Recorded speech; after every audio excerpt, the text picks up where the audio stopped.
اہل سنت کے شہنشاہ ہیں، شہنشاہ کے دربار میں کیسے جایا جاتا ہے یہ طریقہ سیکھو۔ گریبان چاک کر کے مجنوں کے جانے کا کام ہے، وہاں پر تو فرزانوں کو بہت ہی سنبھل کر کے رہنا پڑتا ہے۔ شہنشاہ کے دربار میں آ رہے، آداب دربار سے واقفیت ہونی چاہیے۔ یہ گریبان کھلا ہوا نہ رکھو بلکہ بٹن بند کر لو، اس لیے کہ تاج الشریعہ کی بارگاہ میں آئے ہو۔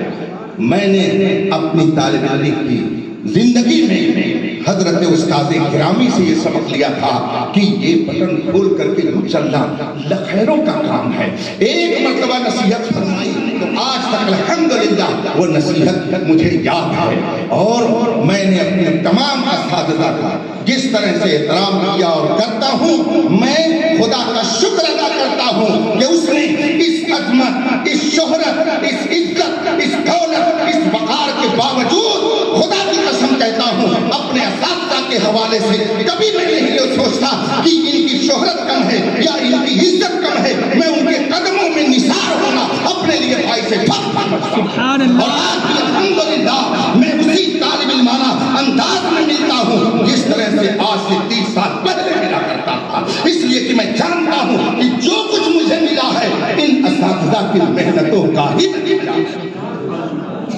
بے شک حق ہے۔ ایک بات حضور مفتی صاحب رحمت اللہ تعالی علیہ کے ساتھ میں حضرت کے در دولت پہ جا گیا،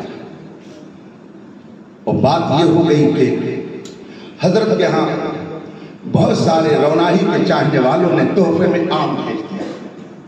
یہ حضرات اچھی طرح سے جانتے ہیں، حضرت مفتی مرتضیٰ صاحب نے وہ دور دیکھا ہے، کافی عام لوگ لا لا کر کے حضرت کی خدمت میں پیش کر کے ان اساتذہ کرام کی اسپیشل دعوتیں ہوتی تھی صرف آم کھلانے کی۔ گاؤں کے اندر باغات سے اچھے اچھے آم گھر والے توڑ کر لاتی، ان کی دعوت کرتے۔